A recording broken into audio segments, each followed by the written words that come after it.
Hello, I'm Matthew Todd, and I'm going to talk about destructive relationships today. I feel like this is something that most of us can relate to, and if you can't, well, I guess you're one of the lucky ones.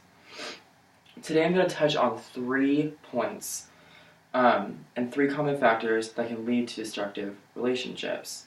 And hopefully we can build better communication skills and gain more knowledge on some of the causes that lead to these negative relationships. The 3 causes of destructive relationships that we will go over today are the fallacy of causation, the fallacy of catastrophic expectations, and jealousy. So we're going to start with the fallacy of causation. So you might be asking yourself, what in the world is the fallacy of causation?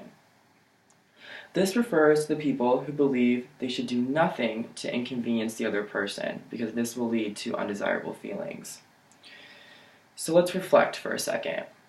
Have you ever not been true or honest to yourself in order to avoid hurting the other person? Well, it's definitely easy to fall into. And I can definitely say I've fallen into this category myself.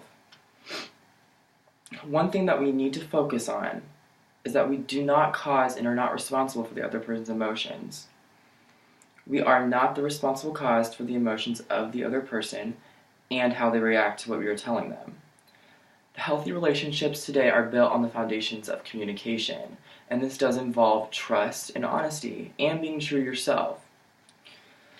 The textbook in our course gives a great example of this fallacy, and that is about the commonly used statement, people make you fall in love with them.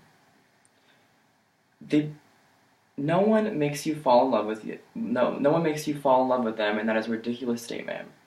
They just act a certain way before you drop the whole "I love you" bomb, and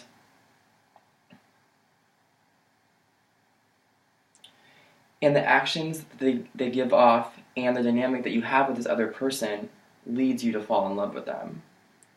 Make sure to take ownership for the reason you do or say something to your significant other, because this will give you a feeling of empowerment, and this will help with the negative responses that come of this fallacy. Moving on to the next point I wanted to touch on today, and that is the fallacy of catastrophic expectations. This means that some people are fearful and operate under the assumption that if something could bad happen, it will. A little anxiety is normal for most people to have and is healthy, but this can lead to horrible communication in your relationships. Let's make a real quick example. Let's say I fall under this category of this fallacy, and I have the fear that my boyfriend could cheat on me, which leads to me not trusting him and to worry more than I should.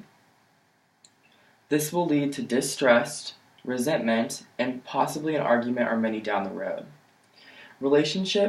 All relationships, will run smoother if each person in the relationship has control over their emotions.